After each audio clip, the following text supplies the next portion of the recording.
Okey, itu dia para penonton yang kami bawakan kepada anda berkenaan dengan Pesta Angin Timur 2024. Sebenarnya banyak juga tarikan pelancongan yang anda perlu hadirkan diri di sini, di Perlis ini. Sebab apa? Sebab kalau anda datang ke sini, anda boleh merasai pengalaman yang pelbagai. Dekat sini juga yang kami tawarkan kepada anda, difahamkan pada petang ini ada kenduri rakyat dan juga anda juga dapat pengalaman untuk merasai pengalaman bermain bendang. Anda juga dapat melihat permainan-permainan tradisional dan banyak lagi. Okey, antara yang lain juga yang cukup menjadi tarikan utamanya di negeri Perlis ini adalah para motor. Jadi kita nak tahu juga dengan lebih lanjut, kalau semalam saya dan juga rakan-rakan ketika rehearsal kita dengar juga kan terbang berterbangan, kalau tadi pun ada juga. Jadi kita nak tahu dengan lebih lanjut lagi bersama dengan saya kenalkan Datuk Abdul Aziz Saad, merupakan Presiden Kelab Para Motor Fly High Perlis. Assalamualaikum Datuk. Waalaikumsalam warahmatullahi wabarakatuh. Terima kasih. Okey Datuk, daripada semalam saya dengar kan terbang, tengok juga macam menarik je kan. Rupanya inilah sukan para motor dan kalau difahamkan juga sebenarnya ramai ahlinya seluruh negara, tapi untuk penyertaan hari ini berapa ramai Datuk? Ya, terima kasih kepada Selamat Pagi Malaysia. Ini adalah kali yang pertama para motor dijemput untuk terlibat dalam Pesta Angin Timur di Perlis ni. Penyertaannya melibatkan peserta dari seluruh negara, tapi tak terlalu ramai lah, tak terlalu ramai. Cuma ada wakil daripada Johor, wakil dari Melaka, wakil dari Penang, wakil dari Kedah dan Perlis sendirilah. Lebih kurang semua dalam 20 pilot yang terlibat dalam program kita di kali ini. Okey, dan kalau kita lihat kan Datuk di belakang kita sekarang ni antara merupakan para motor kan. Dan kalau kita tengok yang ini merupakan single saja pilot dia kebiasaan boleh dinaiki 2 orang juga. Jadi kalau untuk single ini hanyalah boleh dipandu pada mereka yang mempunyai kelayakan. Antaranya apa syaratnya Datuk? Syarat dia yang pertama sekali kena belajar dapatkan lesen. Oh, kena dapatkan lesen. Khasnya macam Macrolite yang dah ada wing ni, dan naik wing tu. Dan untuk para motor pun kena belajar juga. Untuk kelayakannya apabila setelah kita dapat solo, baru kita dibagi kebenaran ataupun macam lesen tu, kelayakan untuk solo para motor dan juga sama juga dengan Macrolite. Tapi yang ini lebih rumit. Okey, apa perbezaannya Datuk? Antara yang ini para motor dan yang ini apa perbezaannya? Okey, perbezaannya para motor dia menggunakan parachute. Okey. Jadi sebelum dia terbang, parachute dia letakkan di belakang, belum naik lagi. Dan untuk Macrolite ni, dia wing dah sedia ada. Jadi itu memerlukan kemahiran masing-masing setelah dipelajari lah. Setelah kita dapat lesen itu, kita tahulah apa nak buat nanti. Itu beza dia yang tu. Yang tadi tu yang solo dengan yang tandem tu. Okey. Macrolite ada juga tandem. Okey. Para motor ada juga tandem. So untuk tandem para motor ni ada dekat kemah kita di sana. Yang ni kita bawa solo aja. Oh, kita bawa solo je. Datuk, para penonton tak nampak wajah yang kacang Datuk. Jadi apa salahnya pusing ke kamera sikit. Okey. Jadi selain daripada itu Datuk kan, biasanya kalau untuk kita nak ambil lesen ni kan, berapa lama tempohnya? Dia kalau Macrolite panjang masa sikit. Okey. Panjang masa. Para motor dalam 3 hari atau 4 hari boleh terbang. 3 hari ke 4 hari boleh terbang, InsyaAllah. Kalau orang tu betul-betul berminat, betul-betul menjalani latihan itu, dalam masa 3-4 hari kita boleh terbang, boleh solo. Oh, 3 ke 4 hari ya? Untuk para motor lah yang ni yang bahagian ni. Macrolite ni dia lama sikit. Kalau yang ni pula perbezaannya banyaklah juga perbezaannya. Susah sikit. Macrolite dia lebih susah daripada para motor. Maksudnya dia lebih advance. Peraturan dia ada kena ambil exam lagi. Jadi kalau untuk tempoh lesen tadi kan, Datuk kata tadi dalam masa tempoh 5 ke 6 hari kan? Untuk para motor. Untuk para motor, yes. Jadi berapa tempoh hours yang perlu dilengkapkan? So dalam tempoh 4 ke 5 hari itu kita mesti dapat capai lah. Sepatutnya apa yang kita, kemahiran, skill yang perlu kita dapat untuk nak terbangkan para motor dalam tempoh tu.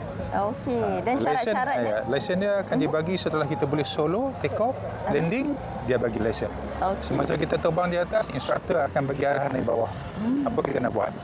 So kita dengar arahan tu, habis arahan tu, atau pulang pada instruktur lah, dia suruh kita enjoy your flight. Wow, itu yang saat yang dinanti-nanti kan tu. Tapi untuk kali pertama tu menggeletar. Betul, semestinya. Pertama kali kita di atas, kita sorang-sorang aja. Apa berlaku di atas, kita kena berurusan sendiri. Jadi maknanya ketenangan kena ada lah.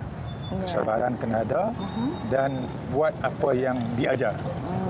Jangan cuba-cuba yang tak diajar ya. Okey, betul tu Datuk. Okey, dan antara yang lain juga kebiasaannya kan syarat yang diletakkan untuk mereka yang nak menyertai paramotor ni daripada usia berapa dan apa antara syarat lain Datuk? Untuk makluman lah, ada yang umur belasan tahun, ada yang masih di peringkat sular rendah lagi tapi saiz badan dia boleh terbang. Oh, dia bergantung pada saiz badan terbang juga. Sebab kemampuan tenaga untuk nak kontrol payung. Jadi saiz tu kena ada juga lah. Umur tu mengikut kemampuan individu tu. Tapi tak terlalu muda lah. Tapi average yang ada ni kebanyakannya 40-an, 50-an, 60-an, 70-an pada yang terbang. Okey. Jadi kalau bagi mereka yang menghadiri Pesta Angin Timur 2024 ini, bagi mereka yang mungkin nak menyertai pengalaman dan merasai pengalaman sebagainya untuk menaiki 2 orang, adakah diberi peluang Datuk?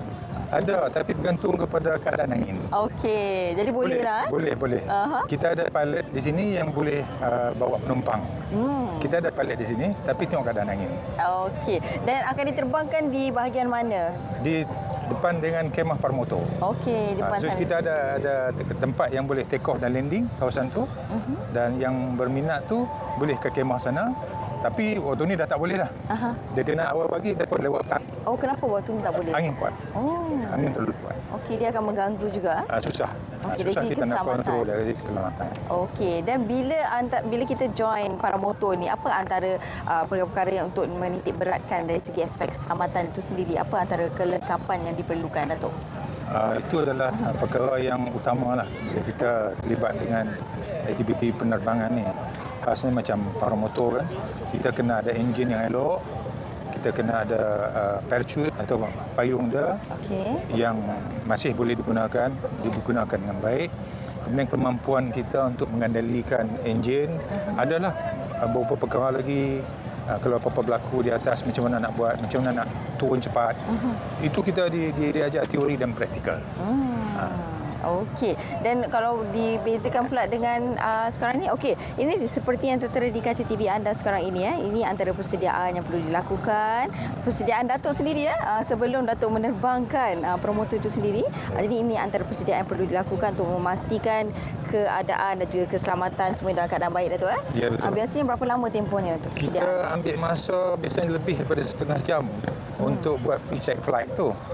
Kena check enjin dia, kena check track tu sendiri kalau pakai track, kena check parachute, kena check dia punya karabiner dia yang mencakup dia punya parachute ke badan kita, sebab dia panggil sebagai full launch. Full launch ni tanpa ada track, tanpa ada roda tu. Itu untuk orang yang muda sikit yang ada kemampuan, dia pakai itu. Kalau saya tak boleh lah. Sebab enjin letak di belakang, berlari tu dah kurang kemampuan tu. Sebab tu saya gunakan track. Ya, tak apa. Yang penting jiwa muda tu. Okey, jadi itu antara keperluan juga kepentingan untuk memastikan bahawa keselamatan itu terjamin. Dalam masa yang sama kita kena tahu jugalah skill-skill sekiranya berada di awal tu apa antara perkara yang perlu kita lakukan. Okey, dan Datuk mungkin ada pesanan jugalah kepada mereka yang ingin menyertai, yang minat ni berkobar-kobar, rasa bersemangat nak join paramotor ni. Jadi apa antara perkara yang perlu mereka lakukan dan juga persediaan dari segi fizikal dan juga mental? Yang pertama sekali kita sihatlah. Okey. Kita sihat. Yang keduanya kita berminat. Berminat. Lepas tu ada semangatlah.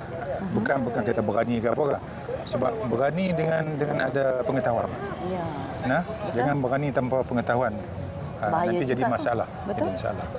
Jadi sebenarnya paramotor ni kita buka pada semua orang.